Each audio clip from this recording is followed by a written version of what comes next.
Well, here we are. Welcome to DC. Whoa, you're screwing up the intro for the show. What's happening? I didn't say anything. I was chuckling. Wow. Here we are. DC Alliance Chapter 47. Heinz is already regretting this somewhere. He's tuned in the first seconds. I am the Clown Prince of Podcasts, Travis Snell. And unfortunately, who am I joined by here?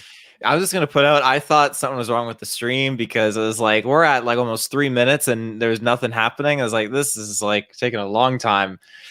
But as far as DC names go, ooh. I am the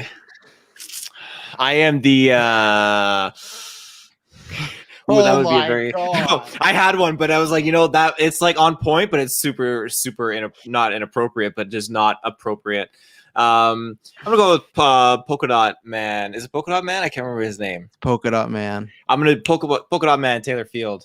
Were you gonna call yourself the DC fuckboy, Taylor Field? No, I was gonna go with something worse. I'll tell you off cast, and I'm glad I didn't go with it. Oh, well, ladies and gentlemen, yes, don't adjust your radio sets, your podcast app, whatever, your YouTube page. We are filling in for Heinz and Greg, and sometimes Clay's hosting this. Everyone's busy. Everyone's working. Everyone has life stuff. Everyone has exams. So at one point, Heinz was like, oh, I'm going to take a hiatus this week, just because, we got a lot of stuff going on. You know what? Give me the baton. Let me host this. And because, I love DC. Somehow I got burdened with Taylor Field over here, always following me wherever I go. It's just I'm pretty sure I got put on here before you did, and I think you're following me. Wow. Okay. We'll have to look into this. But if you don't know who I am, you probably know from months ago, I used to host Marvel Alliance before Brent took over and kicked me out. No, they're doing a great job over there. But as I said on my last episode of Marvel Alliance, that you would always see me around. In a couple weeks, we return to Marvel Alliance. And here I am hosting DC Alliance. So, Taylor, this is kind of your debut to DC Alliance, kind of, because you were on the fandom episode. So when we did our crossover, you've been there. But tell us a little bit about yourself and DC fandom, and like what and then we'll get into some plugs and whatnot. But what do you think was like? What was your first DC memory, like ever? What was your first interaction with anything DC? Oh my goodness, my first interaction with DC. I mean, what I can vividly remember is Batman Begins, but getting into the movie late in the theater when I was young, so I didn't even see it from the very start. Wow. Yeah, I know. I'm hosting this show tonight, ladies and gentlemen. 2005. Yeah. But aside from that, probably Batman Forever. No, sorry, not Batman Forever. Batman Returns. I think that's another one that I can vividly remember. That's probably my earliest DC experience. Well, there you go. So, if you like what we do here, myself and Taylor, we, of course, host Geek First Podcast. Geek First Podcast was kind of the start of all this, and then we create the podcast network and fill it with just a bunch of great shows. But if you like what we do, hop over there. We just announced there's a bunch of new announcements, but we just announced we do forecasts a week. Lots of great stuff popping up there. If you like the geek stuff over here, we're talking about there. And if you hate this episode, well, don't come over there, because then it's just us. Hate that even more so. But ladies and gentlemen, before we get going, because we actually have some fun news to talk about tonight. I'm excited to pick Taylor's brain about it. But this is Geek Ultimate Alliance. I've not done this in a while, but I'm about to do it. We have a podcast network that is 7 days a week, 9 shows. Every Monday is World's Finest True Believers. Chris just did a retro of Superman speeding bullets. Very interesting story. Go check that out. World's Finest is always just like a delight to listen to. Every Tuesday, live on Monday, is DC Alliance, which you're listening to right now. Next week should return at your regularly scheduled time. It's, we had to go a little later because we're Pacific, and just kind of works that way with my new job, Taylor's schedule, whatnot. And then Tuesday is when it drops on the podcast feed. Tuesday night will be Marvel Alliance. They got a really good show because they also got like Falcon Winter Soldier, but then that Shang-Chi trailer dropped. So I can't wait. I can't wait to hear Brent and Chris talk about that. I think it's going to be a really good episode. That drops on Wednesdays. Thursdays is kind of a bi-weekly 3 cast. It's going to be switching soon. Rangers Alliance will be going to Monday soon. But right now it's Rangers Alliance, Star Wars Alliance, and then Slice of Film. This week will be Star Wars Alliance. I think they reviewed The Phantom Menace, so that'll be always a good time here. And, people talk about Jar Jar Binks and all those shenanigans. Friday is Superhero Discussions. Check out last week's episode, really good one with Chris and Travis, where they ranked their top 20, top 10 retrospectively. animated shows. And then Saturday and Sunday are Weird Science, bringing the DC and Marvel Comics roundup. And if you like what we do, head over to Patreon. $1 is a tip jar. That's just a thank you for the content. And then $5 gets you early, exclusive, and ad-free episodes, just like the Geekverse Patreon. I know Clay is putting up there something in the next week as far as something exclusive just for the patrons, so that'll be good. Sometimes we do reviews early there, so just lots of good stuff. And it's just to support this network. If you like what the people do here, that creates more content, more time, everything like that. I think that's everything. Shows go live. Follow them on social media because that's when you'll find out when they're going live, like tonight. So, Taylor Field, is there anything you got to throw out there? I know that you. I mean, yeah, you can find me on Twitter or just chilling, hanging about. Wow. Taylor at Taylor the Field. I'm from Geekverse with Travis, and throws out his personal plug. It's not anything else, just his personal plug. So that's all right. Yeah. And what else? Actually, I got a question. So between Martian Manhunter and the winged man in the background, who is the Bruce Campbell and the Baron Zemo looking guy? So Taylor is referring to, on our show art right now, we have a lot of Alex Ross art, and I feel like you're putting me on the spot because I know that is Plastic Man, the guy with the goggles. Oh, but I don't know who that is. The other head in between there is his head's like he looks more like Plastic Man because his head's like Mr. Fantastic coming right in. Yeah, but if you look at Plastic Man, I'm pretty sure, look at his neck. Look how stretchy it is. That guy with the goggles. Pretty stretchy, yeah. Yeah, that's not a normal thing. So, elongated man. There you go. They're different people. He was a guy that recently was on the Flash show. See, you're completely right. I've seen the Flash show. I know that character, but I guess it's just weird. Out of all these classic characters, elongated man is on there. But he got the James Gunn treatment last year. He was on the Flash. But some not so great tweets came up and they had to let him go. So it's hashtag, as we say in Geekverse, delete those tweets, ladies and gentlemen. Delete those tweets. So let's start off with a story. You know what got deleted, Taylor? Was the Green Lantern appearance from Justice League. Look at that, kids. That's why I host Geekverse podcast. So Justice Con, really cool event. Nerd Queens and Wonder Man hosted it. If you guys don't, most people listening to the show know who they are, but a big shout out to them because Wonder Meg and also Scott from DC Films and a few other people helped with our charity stream last year, and they did this. So I already was going to support, retweet them, and I did this week. But check it out. They did lots of good panels, and I got to give them credit. Like, one of their panels they did the first day was just all Justice League themed. So they had like Snyder, they had Joe Manganiello, they had one of the writers, Chris Terrio, and stuff like that. But then the next day they had Army of Darkness, and big kudos to them. They got Batista, and this is all just a fan run supported con, whatnot. So I'm excited to see what they do in the next few years.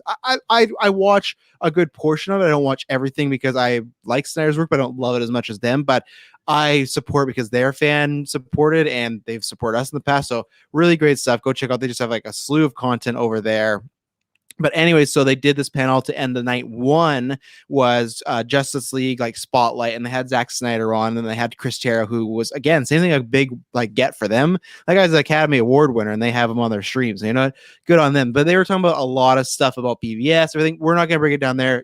I'd say watch the panels or go get stuff. I have some highlights from this weekend, and then there's some other news going on. But they were talking about Justice League, and this had come out a few kind of around the time after Justice League. This had come out as far as Green Lantern was supposed to be in this movie, but I guess they revealed the full-on cameo was going to be John Stewart's Green Lantern and Kilowog, and then they had revealed finally that this guy named Wayne T. Carr, which you can look him on IMDb, Taylor, because I had never heard of him before. I had heard some rumblings about Wayne T. Carr, and then they confirmed it, but I've not seen him in a single thing. So unfortunately, I don't have a gauge as far as he would have been a great Green Lantern. I don't have that gauge. I've not seen him in anything. I looked at his IMDb and I've not even heard many things he's been in, but I guess he was a friend of Ray Fisher, and they kind of met that way. And I guess what they did is they filmed it in Snyder's backyard or his driveway with Ben Affleck. He even told him, he's like, we're going to film this. It may not make it into the film. So they did it. They didn't happen. And I want to throw to you, Taylor, because this has been a big debate for a while. And obviously this got confirmed because Zack Snyder said it. But there's obviously DC that said they're doing this thing called like Marvel, right? They're all both doing the multiverses, characters coming back, everything. And that's what they kind of said with Joker and DC fandom. They're really pushing and how Michael Keaton's come back. They're like, well, we're all about the multiverse right now. And you have Joker and you Robert Pattinson's Batman in this other universe. But the reason he was not supposedly allowed to use Green Lantern is because they said you can't do that, which is, you know, kind of shitty because Zack Snyder said there's going to be no compromises on this. This was the Snyder cut. And I know you guys, this is maybe hot take of the night. He did have to compromise. Like, that's a compromise, unfortunately, but that's what happens in studios. So they had said no Green Lantern, you're not using it. So that's how we got Martian Manhunter at the end. How do you feel about, like, why do you think we can get a Joker and a Batman movie separately and they can look at the fans and say, oh, well, it's a multiverse, different versions. But then if Zack Snyder wants to use a Green Lantern, they say, oh, you can't do that because we got plans. You can't do that. What is your take on all that? Obviously, Warner Brothers has had a kind of a stingy record these past few months, maybe almost the past year as far as some bad stuff. But what do you take as far as Green Lantern was in here? They said, get him out of there. And we got Martian Manhunter instead. And we have this guy who, unfortunately, like, got casted and he's acted a scene as Green Lantern and it's just somewhere. It's like that. Like, I feel like that's, if you were to get cast and not film anything, I feel like this is worse. Like, you got cast as Green Lantern, you filmed something with Ben Affleck and it's just nowhere. It's locked away. It's in the ether of, well, it's the same thing as that girl, I can't remember her name, Hannah Baker, who did Tony Stark's Iron Man's daughter. Yeah. Yeah, it's unfortunate because, I mean, between the two heroes, Martian Manhunter and Green Lantern, I would say I'm more on the Green Lantern hype train. Mm-hmm. So I would have loved to have seen him in this movie. It's just kind of weird because why did we get Green Lantern in the intro, like a variant of him there, and why did they just feel like, you know, we're not going to put Green Lantern in the actual film? Like the one in like the dog man looking one that just gets killed by Darkseid.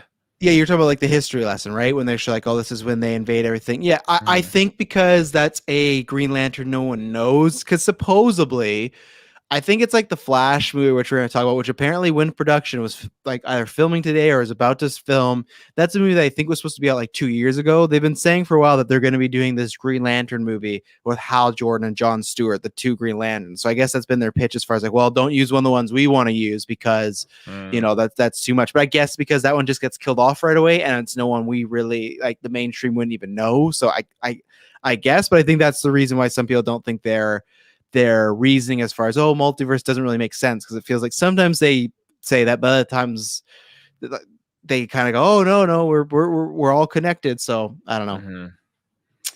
Yeah, well, it's weird, and I think it's a shame. I really do. I like, yeah, I know lots of people are petitioning for Snyderverse, all that kind of stuff, and when it comes down to it, I don't know the people calling the shots at Warner Brothers, but it's just Warner Brothers. I mean, you don't know them?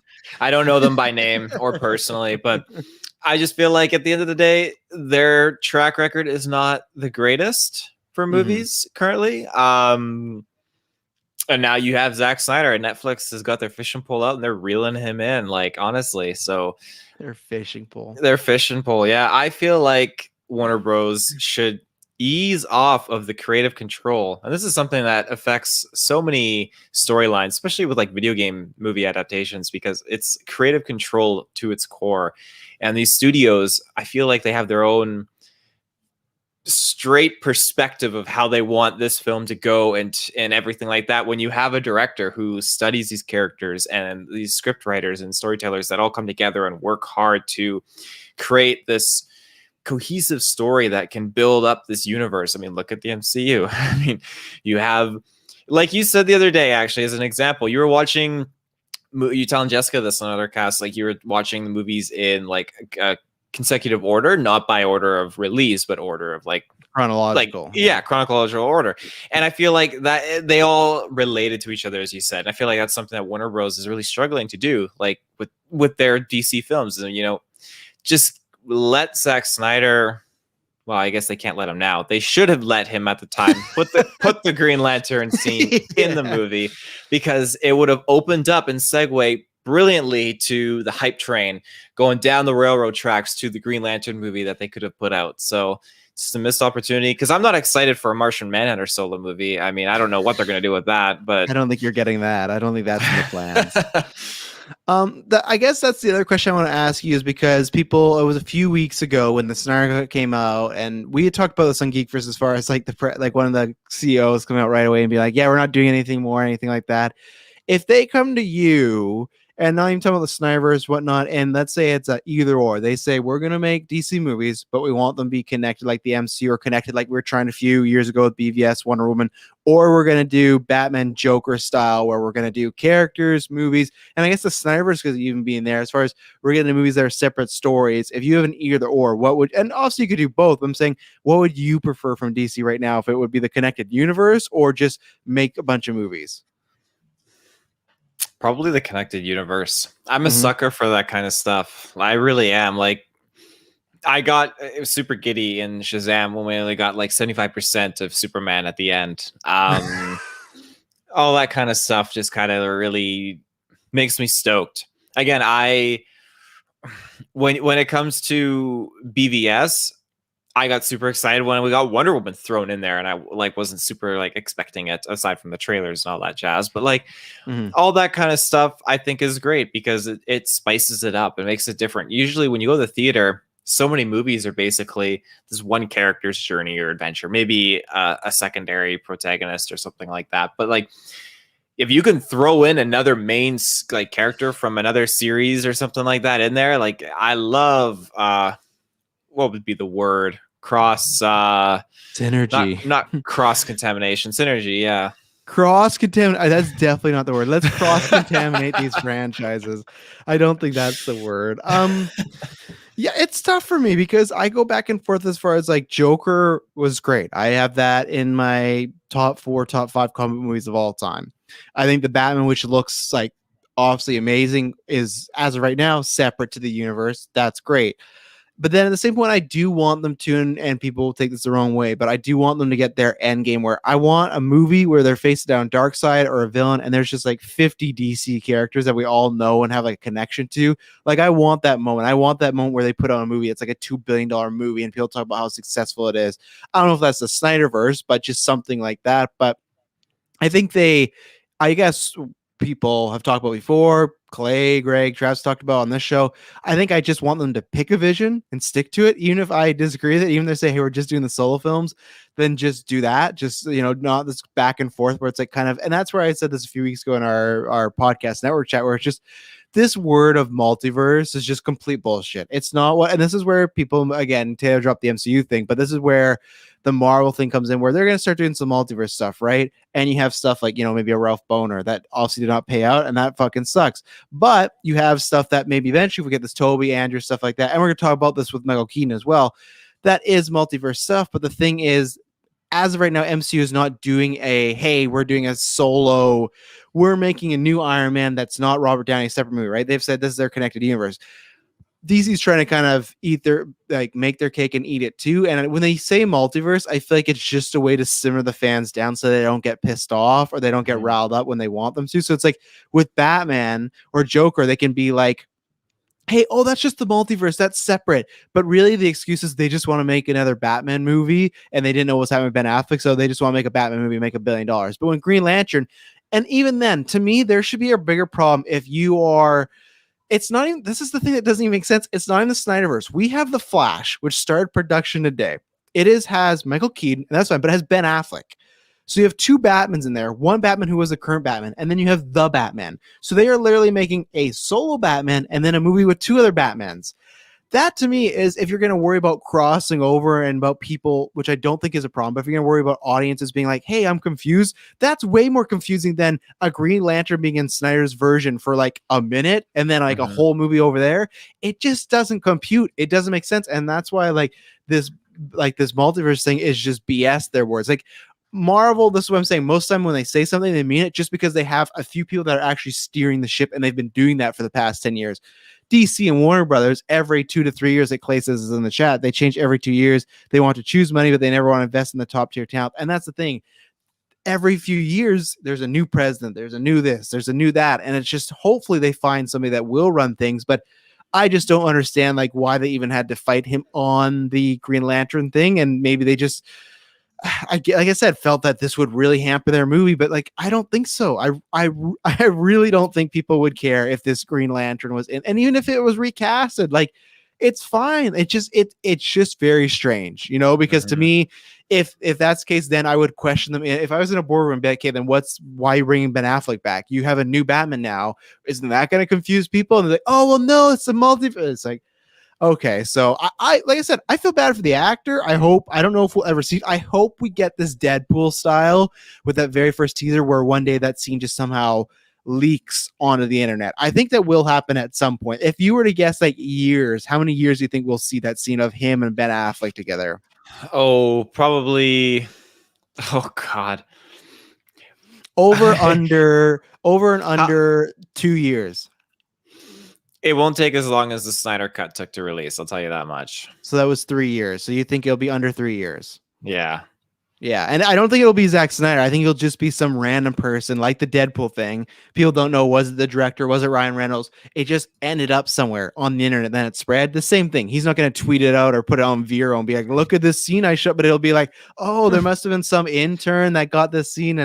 And then I'll get people talking and everything like that. So we can kind of tie this into the next story here. Next at the time of this recording, I think it's 2 days. I think it's the Thursday. Warner Brothers has their investors call. So obviously this kind of goes to everything, not just DC, but people are wondering, are we finally going to get those glorious Snyder Cut numbers? Are we going to know? Because there's been so much debate. And before I throw it over to you, Taylor, I think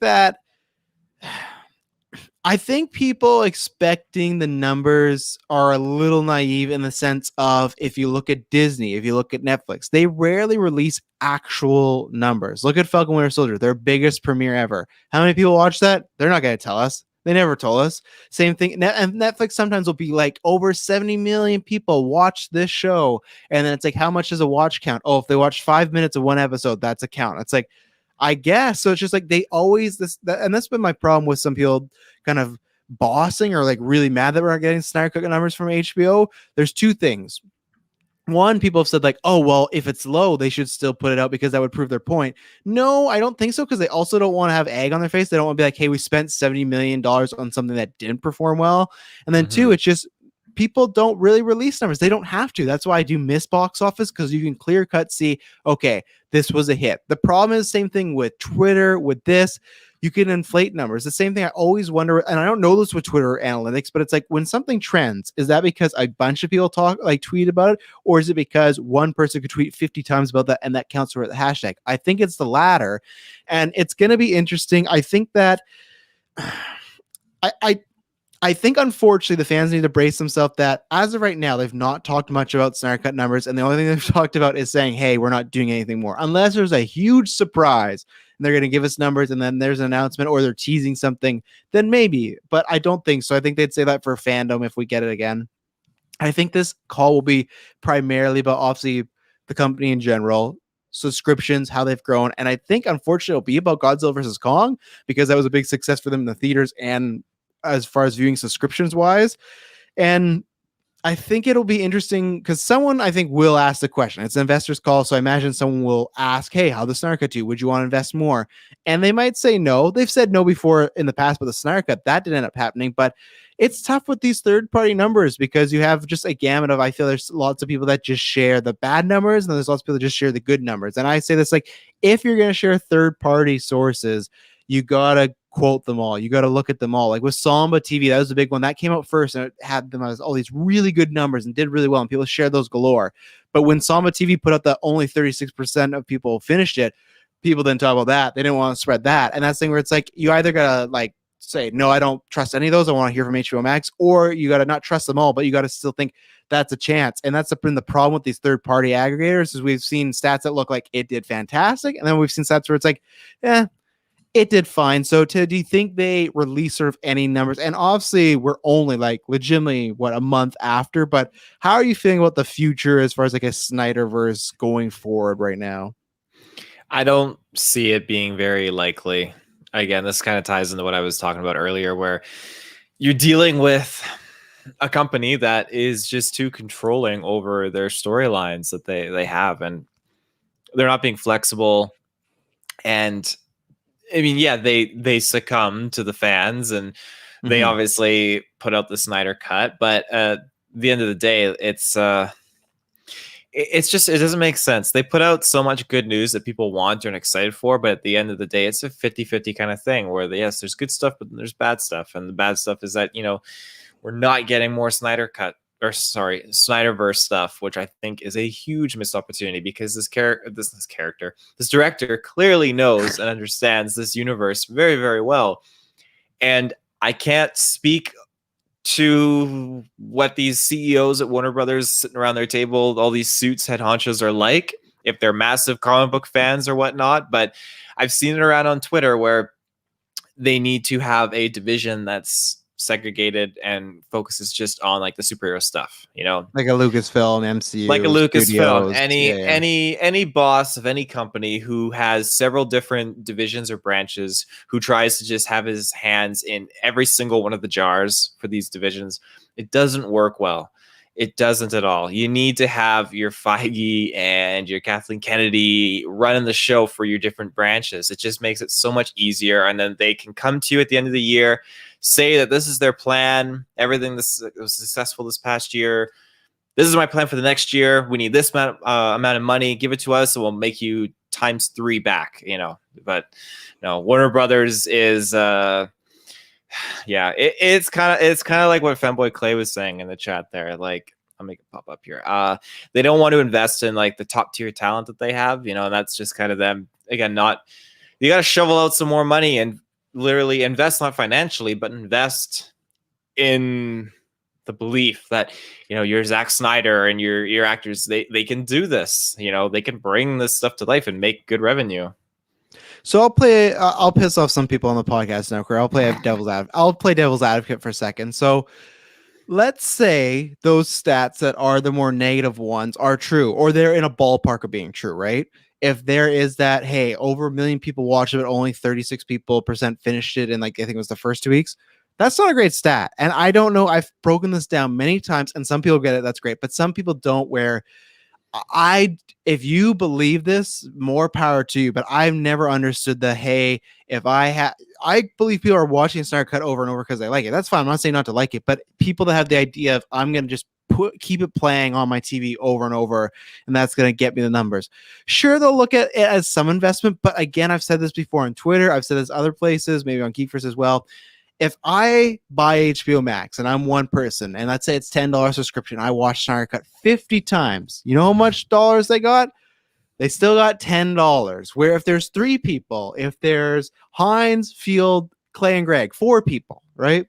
And they subscribe to HBO Max to watch Snyder Cut, and they all only watch it once. That's $40. So if you look at the math and you take it and you go $10 versus the $40, sure, it's great that Travis Snell is watching the Snyder Cut every day of his life, but we already have his money. We want the other people's money. And if the other negative stats that were true when they showed this kind of boost in subscriptions, that the subscription things didn't even get that big when Judas and Messiah came out. Like, it didn't even, like, they showed this graph, and it was, I think it was Soma TV or somewhere again, where they showed this graph, and again, these numbers we don't know because it'd be pulled out of thin air. But that's why I'm saying, like, let's say these negative ones are true, and there was just like a minor bump up for this.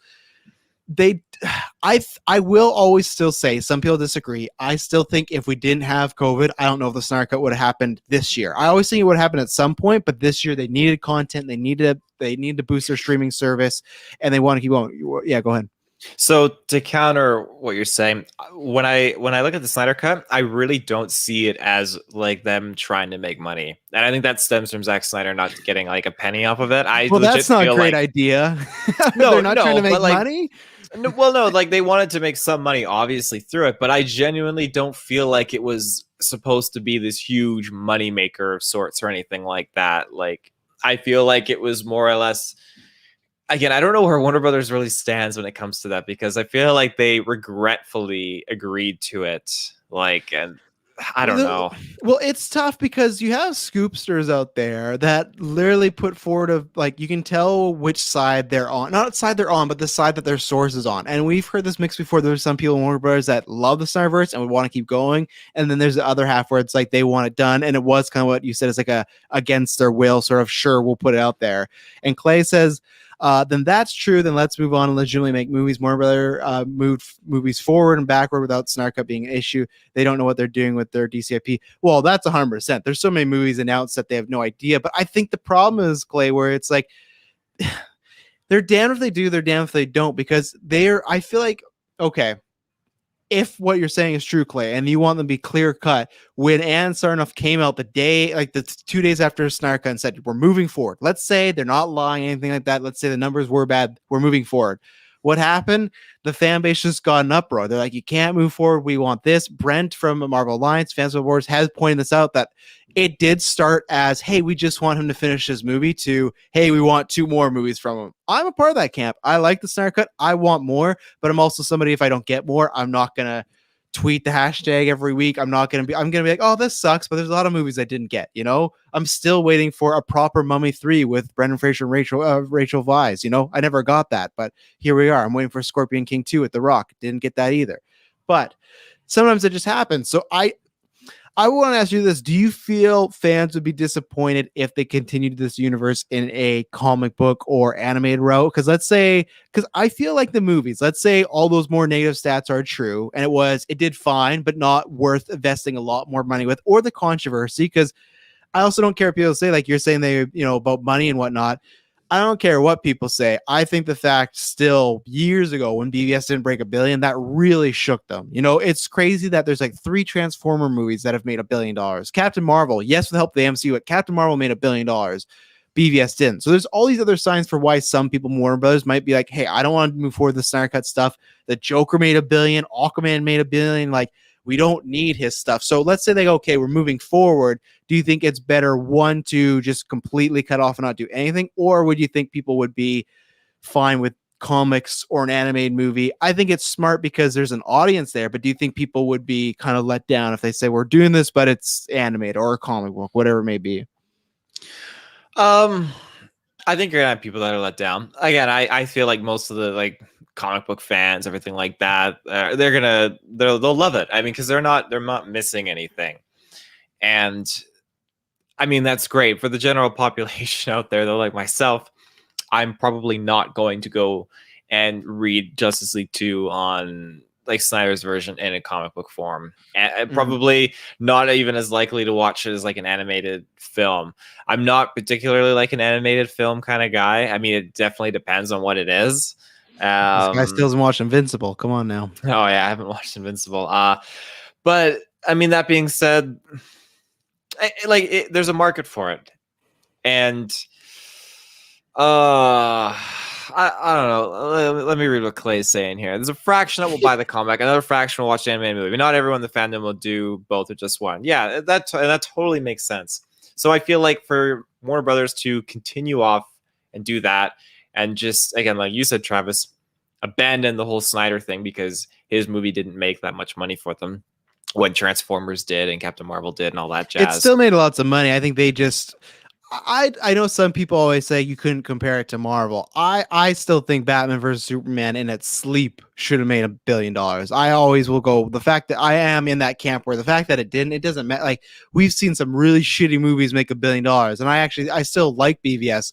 So I understand those people when they go, hey, BVS should have just printed money, but it still made $850 million. That's still a huge amount of money. It's just not what they wanted, I guess. Mm-hmm. What was it? Oh, go ahead. I don't have anything else to add. So I guess my last question, because I think we bounced around it, but do you think they will reveal any numbers for the Snyder Cut? And 2, what do you think they will say about it if asked, or any statement on it? Again, that's tricky because I feel you'd have to put the numbers out because for whatever reason they have to. I feel like they have to. You can't hide those numbers, because then people are gonna be like, well, it just creates this assumption. And I don't think if you hide it, you look guilty. I feel like you're okay, why are you hiding it? Are you guys embarrassed? Numbers? We don't know the Mandalorian numbers. We don't know certain people's numbers and stuff like that. So lots of people don't share numbers.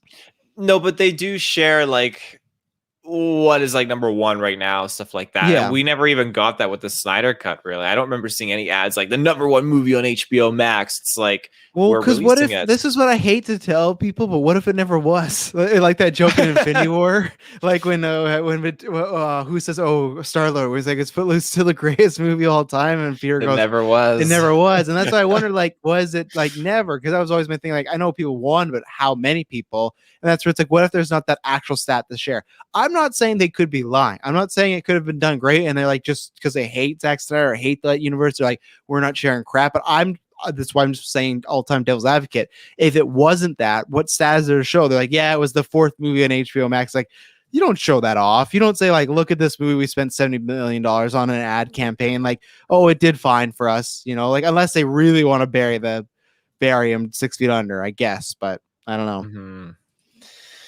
Well, ladies and gentlemen, we're going to take our first ad break. And this ad support network, as always, they can be a little loud. Kind of depends on your podcatchers. And we don't get to pick the ads. So, sometimes Heinz says he gets alcohol intervention ads. We don't pick those. We're not telling you you have a problem. If you have a problem, go get some help. But we're not telling you that that's somebody else's job. So we're going to throw it to an ad break and we'll be right back.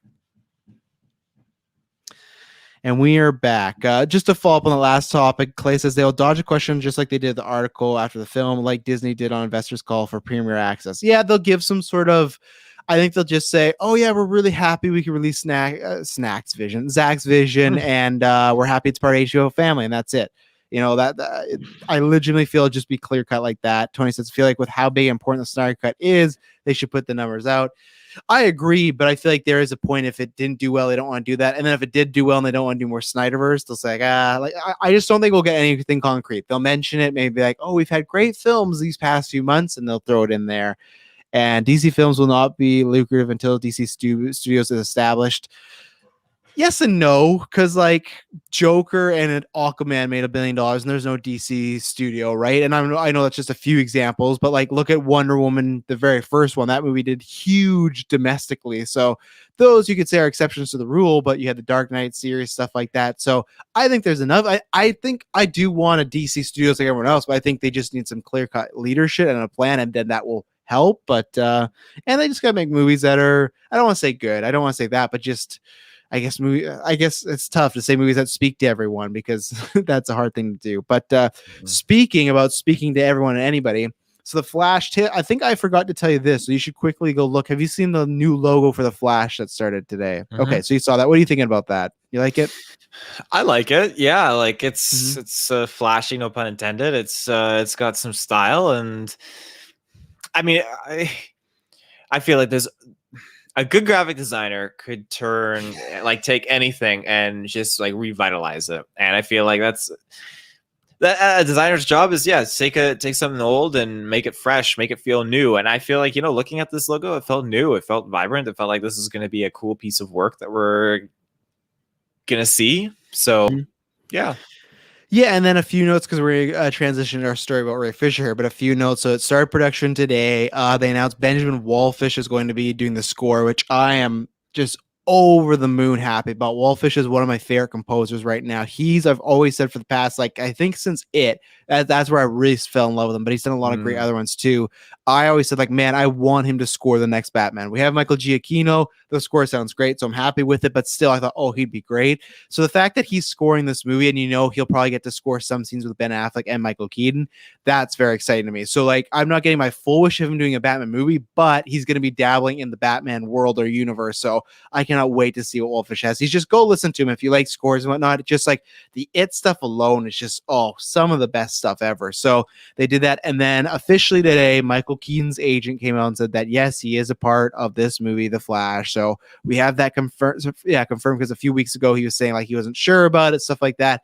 I don't know if it was a genuine concern because of COVID and filming, or if it was just, hey, add a couple more zeros on that and we'll be in there. So obviously, Taylor, you're happy about Michael Keaton being officially confirmed for this?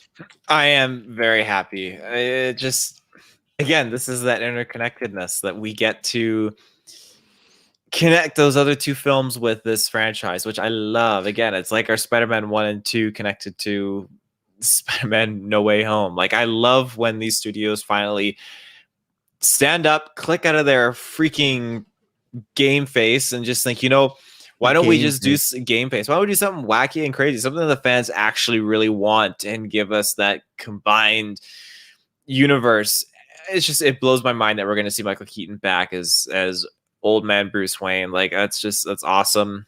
I can't imagine being a little kid, or even like little Travis back in the day, and be like, hey, guess what? in 20 years, we're gonna have Michael Keaton come back. I'm only 19. I'm only 19. I can't. It hasn't been around for 20 years. In 18 and a half years, we're gonna have Michael Keaton back as Batman, and he's gonna be with the Flash, Ezra Miller from the Snyder Cut and all that jazz. Oh yeah, I say this all the time. My kids are going to be so spoiled because they were both alive. Like obviously they're little, but it's like Endgame is just a thing for them. This movie's just going to be there. It's just going to be like, hey, I'm going to watch this Flash movie that has multiple Batman in it. You know, we're like, and I know people always say this about like in the day when they only had Superman or Batman 66, like, you know, how had, like, you guys have everything. And that's how I feel this generation. Like, you guys got everything. You didn't have to wait. So obviously I don't know if it'll be as important to them, but I'm with you. I love bring on the multiverse. That I love multiverse. I love what if stories. So I'm very happy because I am excited for this movie. I have like problems with it, but Keaton, if something fell through after we had heard he was supposed to be in it, I would have been crushed. I really would have. And I've always said this with the older actors, especially not like Toby and Spider-Man because he's not that old, but someone like Michael Keaton, he is 60 going on to like 70, stuff like that.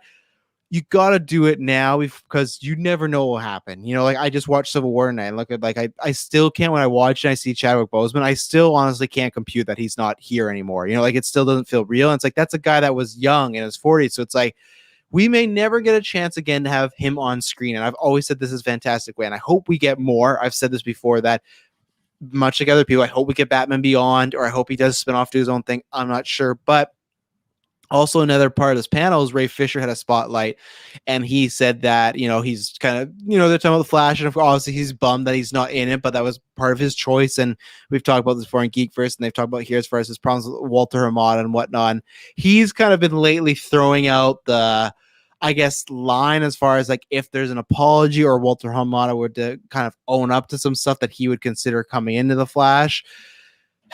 Here's my thing. For the most part, everything Ray Fisher said, do believe him. I don't think he's making this stuff up, especially with everything that's happened with Warner Brothers.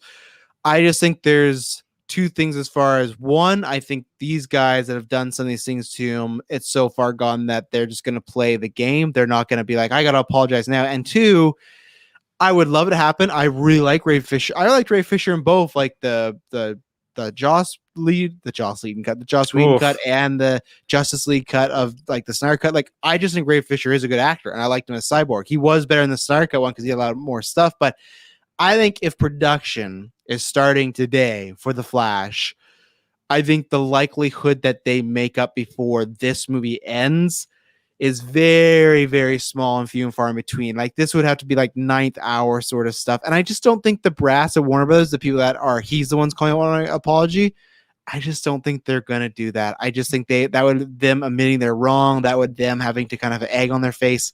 And I don't think that's going to happen. So Taylor, do you have like, what would be a percentage of you think Ray Fisher may make his way into this film? I'm not saying the future, because I could see leadership changing and maybe they bring him back, or maybe even 2 years from now, somehow him and the people he has problems with, the specific, like Walter Hamada, stuff like that, they come to some sort of agreement. But for this film, do you think what is your percentage chance that he somehow finds his way into it?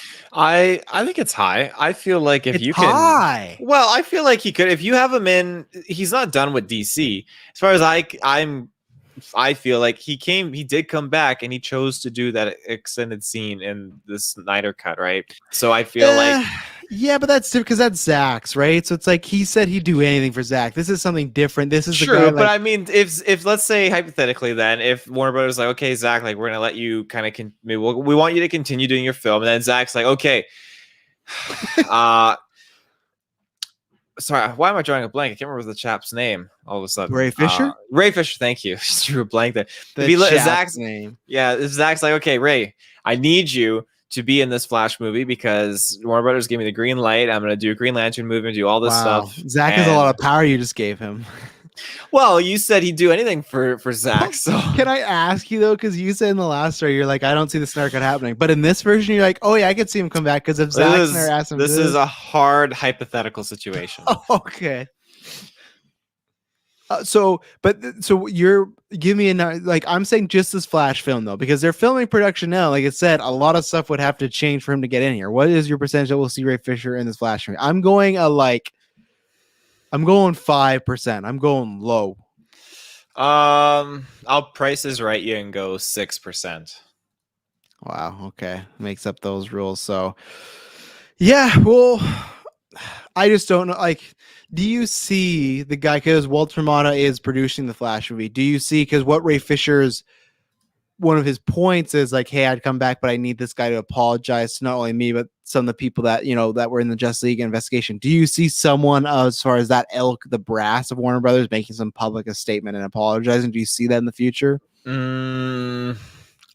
I think I don't see how it wouldn't happen. I mean, you have someone like James Gunn who is apologizing. I mean, you feel like you would need, if you want to have a successful career, like you need to make amends and apologize for these things that you do in this industry. I mean, you can't, it's to just think you can just keep on like scooting on by in this industry without having to like pay mind or pay your dues. I don't think that's very fair. Again, I know Hollywood is corrupt and crazy, so who knows? But like me as a person, I think he needs to apologize and go from there. You as a person. Well, yeah, I think the thing is though, like with James Gunn, those tweets were public, right? Where this guy still says, Walter Hamada, from his point of view, says none of this happened. Or from his like camp, I didn't do any of that stuff, Yeah. So yeah, we'll see. I hope they work it out. I don't think that'll happen. I do always think it will be interesting to see what happens if Snyder does do more, because that would be the obvious. Okay, like what happens with a few of these people, but nonetheless, we are on our last story here because there wasn't too much. Like I said, you can go check out the panels from Justice Con, but a lot of stuff. There was like this debate, like not debate, but Zack Snyder shared like some titles as far as with BVS goes, and I guess that was a studio mandate. They wanted it to be called Batman versus Superman, and he had thrown out some titles like the Son of the Sun and like the Night of the Night. So like Superman, like so SON of SUN, or like Night of the Night. Oh boy. I think those are some stupid fucking titles.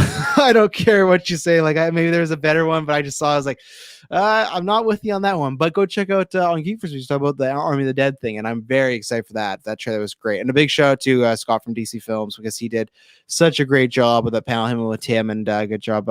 His titles, oh boy, says all the game. I just didn't. Zack Snyder, I'll always say this, I'm always intrigued by what he does. He's a filmmaker that I will watch all his stuff, because I think that he always has a certain take, and you're either going to really enjoy it or really dislike it.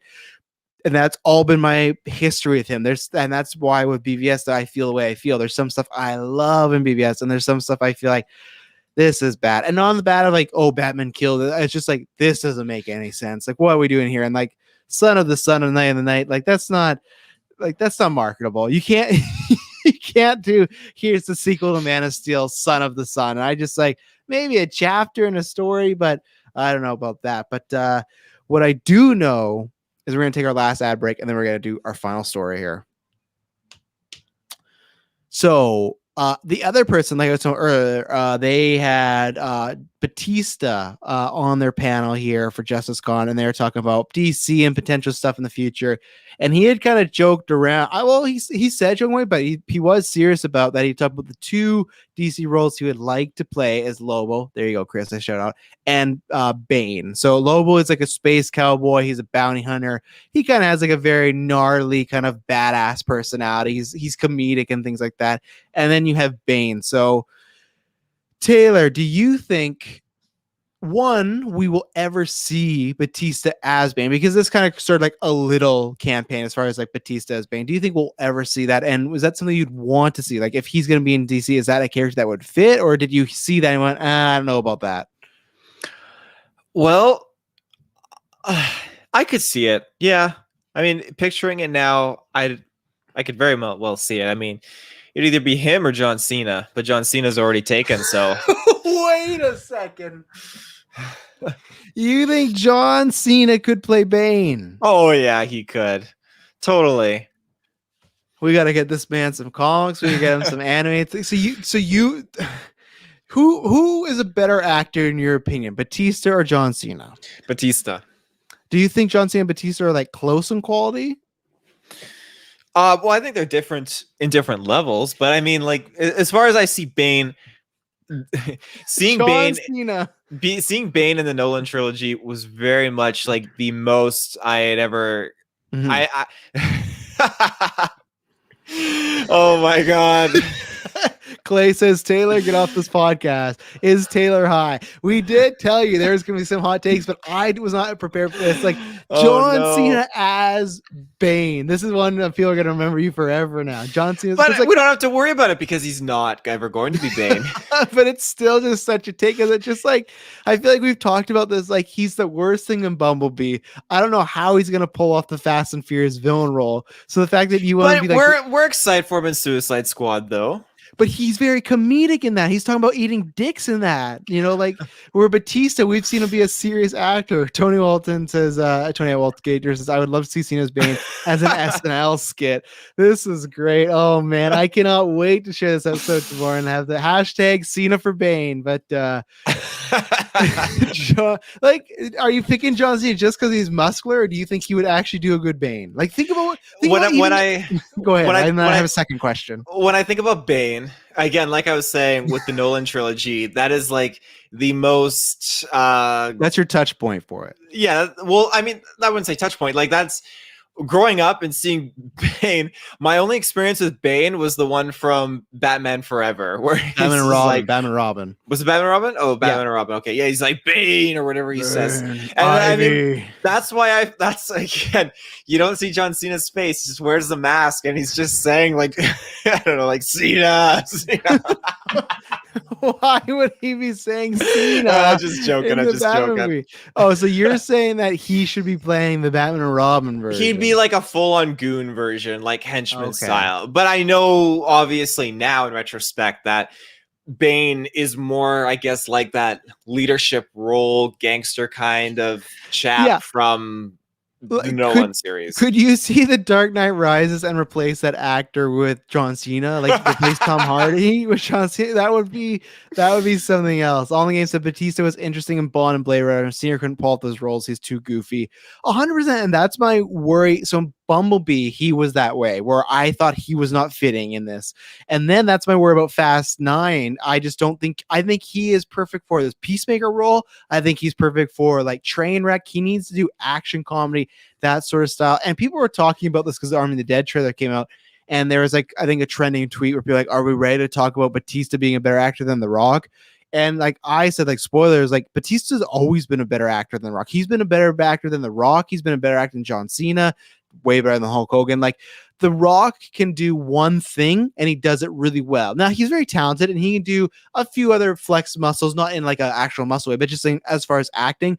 But Batista has so much range. And I even think like Drax in general has way more range than anything The Rock or John Cena have ever done, you know? So I think Batista would be, that's why I understand Bane is Latinx, a mastermind drug dealer and a manipulator. Yeah. And I think Batista is, I think he has some sort of history as far as like his background. I think I don't know if it's his mom's Latin or something like that. I don't know for sure, but I think he has that in his heritage. And I think that's another reason why people have brought him up, because obviously 2012 people didn't really bring it up, but I think in retrospective people are kind of like, why is this really white British dude playing a Hispanic character in Dark Knight Rises? But I feel like Christopher Nolan didn't really like. Christopher Nolan's a class, like he loves the comic books, but he just really took them because there's a lot of characters that aren't really close to the comic books. Like look at some of their adaptations. I think that worked out, but I am not saying Christopher Nolan has a problem with race. I don't think I just think he was like, oh, I need to find a great actor for Bane. And then people are like, after the fact, like, oh, you know, he's Latin. He's like, oh, okay, well, it's still Tom Hardy. And then here we are. So that's why I'd love and he said he's actually pitched to Warner Brothers about playing Bane. Now, I don't know where that would happen. And I do prefer Bane because Lobo to me I like Lobo. I like him a lot. Character I think you would actually really enjoy, Taylor Field. But I think that's just almost kind of easy for him. It's a role that he's done before and done similarly, where Bane has a bit more, like he is more serious. He's more dramatic. there's a lot more depth to that character, and I think Batista would get a lot more out of that character. As far as you look at Bane, you look at a villain as far as Lobo, it's just like, you know, the space cowboy kicking ass. I think Batista's done that, and he doesn't have to do that. So let's see, he's part Filipino, all the game says, not Latinx, but wouldn't be whitewashed if Batista did it. Momoa would have been great as Lobo. Oh yeah, he would have been fantastic as Lobo. Like that, it's so funny, but hey, it worked out for him. He's Aquaman. Apparently, he spoke with Gunn about Bane and Suicide Squad, but those are just the rumors.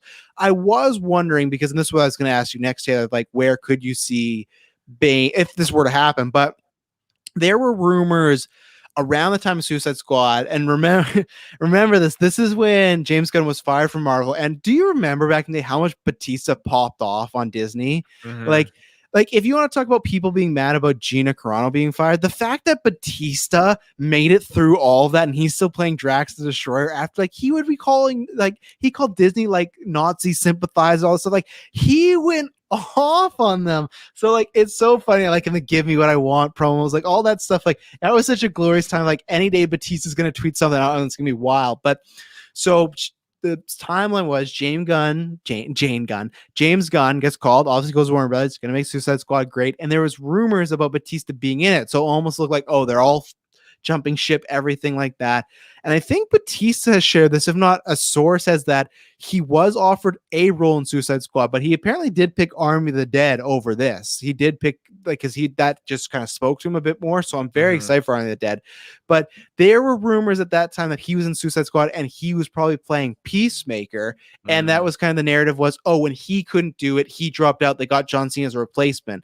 But I would believe Fanboy Clay more because I've already had a problem of some of the Suicide Squad looking very kind of Guardians-esque. I think if Batista played Peacemaker, that looked like almost the same as Drax, because it looks like they have a similar humor where they're tough and badass, but there might be some things that go over their heads. His reflexes are too quick, but really, like, he looks like he's a smart guy, but doesn't have like the wherewithal to get just general humor and stuff, kind of like Drax did. So I feel like if he played Peacemaker, that's very similar. So I believe you could have had Bane in there, and I wish it happened. That's what I was going to ask you, Taylor. Do you see him possibly popping up if this were to happen? And I don't know why Warner Brothers wouldn't do it. Batista's becoming a big star. Would you see him popping up in like a second Suicide Squad, or I guess a third one with James Gunn, popping up somewhere else? Do you think he would fit in the Matt Reeves kind of films that are happening right now? Or do you think this is just, it's a fun conversation, but do you think it's never going to happen?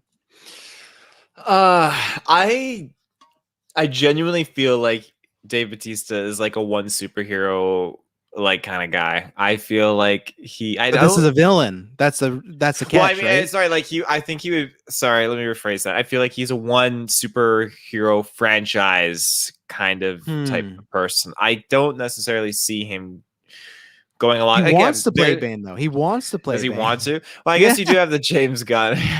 Give me what I want. Well, I mean, then that defeats. I mean, that's the answer there. I mean, that if he wants to play Bane, I mean, you have James Gunn who's leading a DC villains film. I mean, then I feel like it's bound to happen then. Yeah, but Henry Cavill also wants to be Superman again, and we haven't seen that happen. You know, like, just not counting Snyder Cut, that was stuff he filmed. Like, look, he wants to be Superman again, and what did we get in Shazam?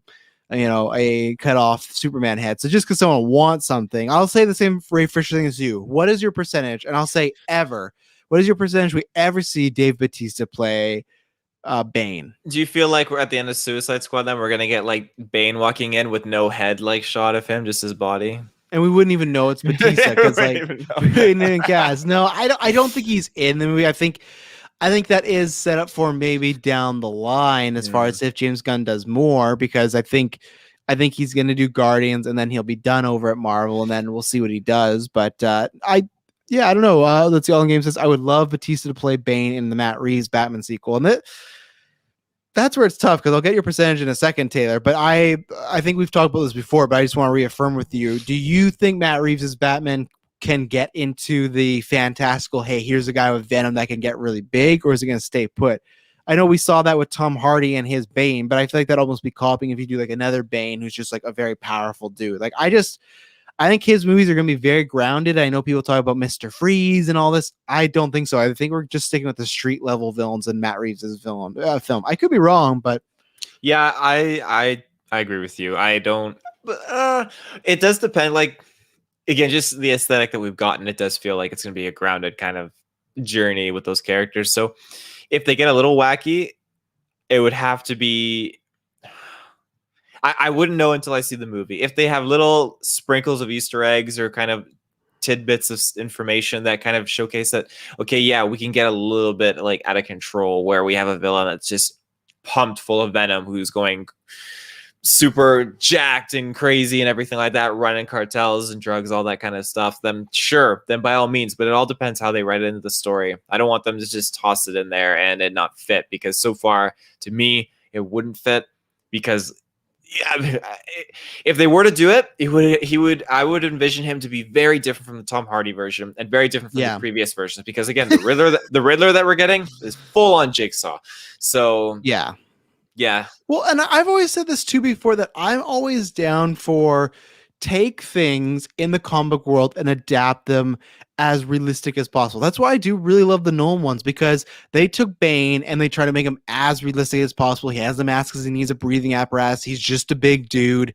I know people have pitched before, and I was part of that, as far as Riddler being a Jigsaw type.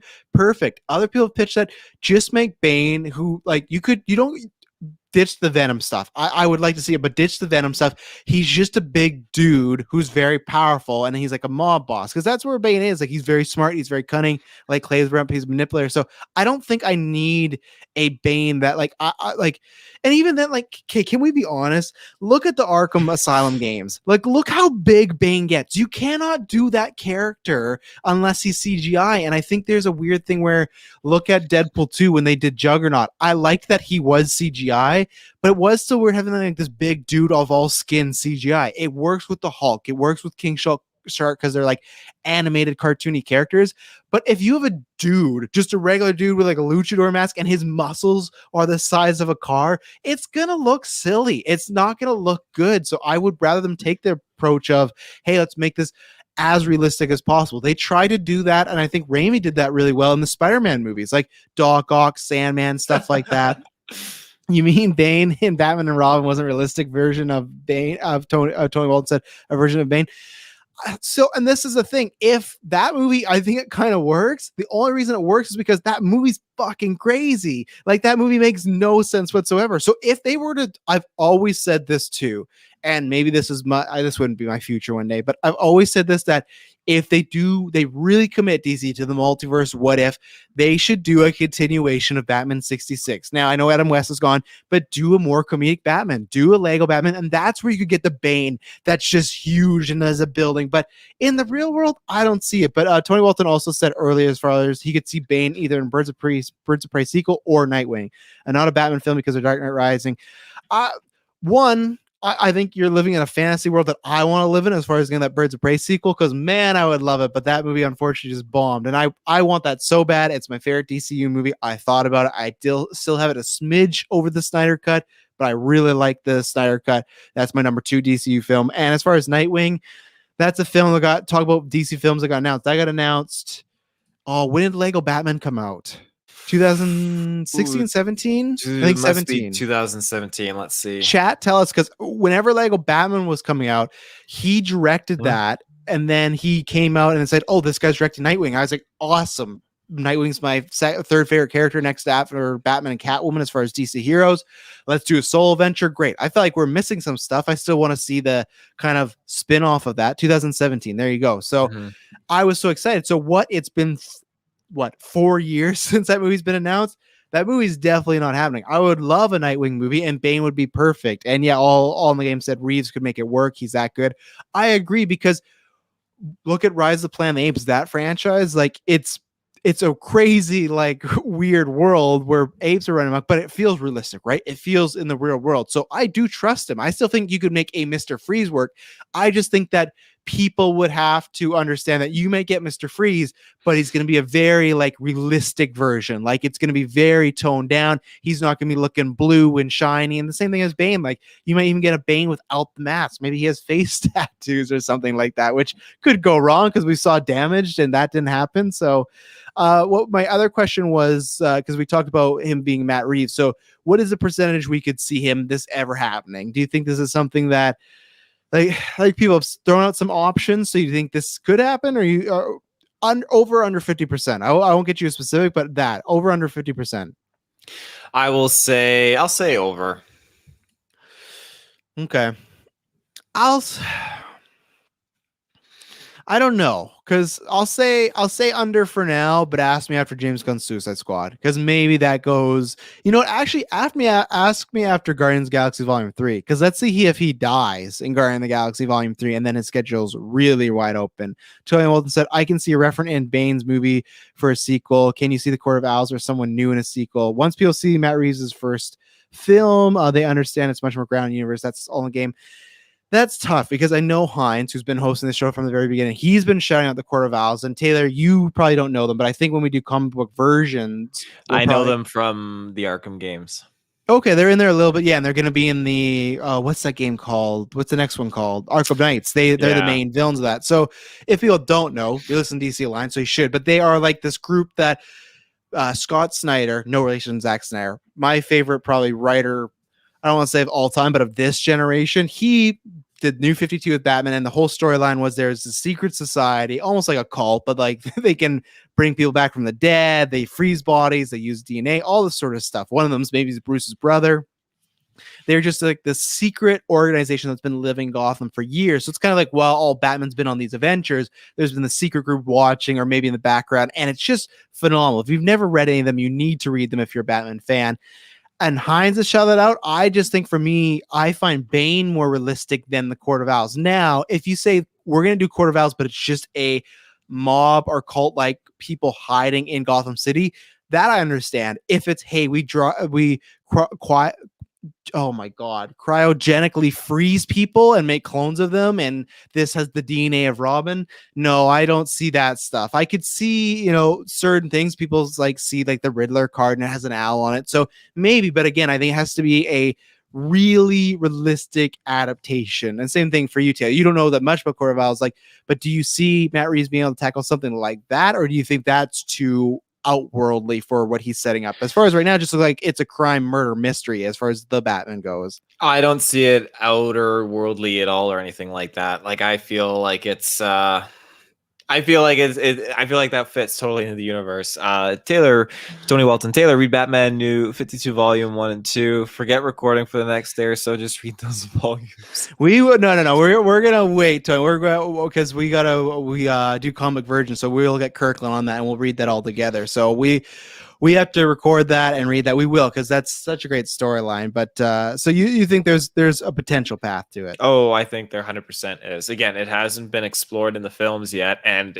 it's such a dark, gritty storyline. Just from what I can tell, like there's so much mysterious elements to it and components that it just fits. It totally fits with this universe, totally more than I would say Bane does at this point in my mind. So yeah, unless they do Bane the right way. That's the movie, Bane and the Court of Owls all together. Bane has these owl tattoos, and no, Family Class says cult exists. They can make it work without the supernatural stuff. I agree, and I also think you could like the stuff of like one of them, like Talon being Bruce's brother. I think you can leave it alone. I don't think you need the whole like, and he was because I think there's some sort of story, Taylor, where it's like he was maybe like the parents, the mom, Martha, gave birth to him, and he was maybe like not all there, or he wasn't a kid that's all put together, and they kind of portrayed as like they like gave the kid away or something like that.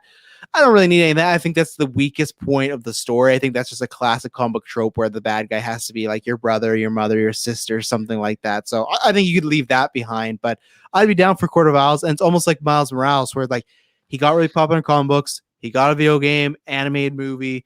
Same as Court of Owls. They've been in an animated movie. They're having a video game where they're the villains. Hopefully down the line, even if it's not even Matt Reeves' movie, we do get him. So obviously we went on a lot of tangents there, but that's a fun thing about this podcast and the chat. Thanks for answering a lot of questions. So Taylor, is there anything you want to shout out about DC or any stories in general or anything before we close this out?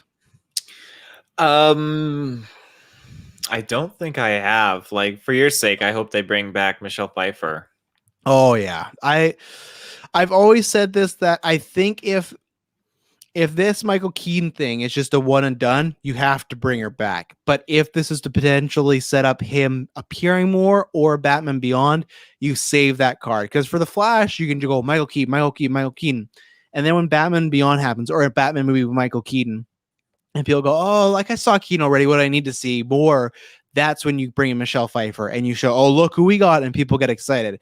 Hopefully they're all good because they used to date, and that was part of the thing of Batman Returns. Like Michael Keaton wasn't the biggest fan of the casting because it was like not too long after they just broken up. So I would hope this many decades later there's been difference. But oh yeah, Michelle Pfeiffer that would be a dream come true. I would be just as excited for that than I would as Michael Keaton, because honestly, she's the best Catwoman. She gives a better performance than Michael Keaton or anybody in those movies. Jack Nicholson, she deserved an Academy Award nomination. I don't care what people say. She is top 10 comic performances all time. Fantastic. So yeah, keep putting that in the ether, ladies and gentlemen. Well, Taylor, thanks for doing this for me. It was a different type of show. I hope you listeners enjoyed it somewhat, because yeah, we don't have the full on knowledge like a Tony or Clay or Hines and stuff like that. I think I like alienated half of the fan base with my Cena comment, to be honest. I cannot wait for this to go live to the podcast. Even like as everybody says, or as you said earlier, at Taylor Field, or is it Taylor the Field, or what is your Twitter handle? I'm gonna delete my Twitter tonight. I'm going off the grid now.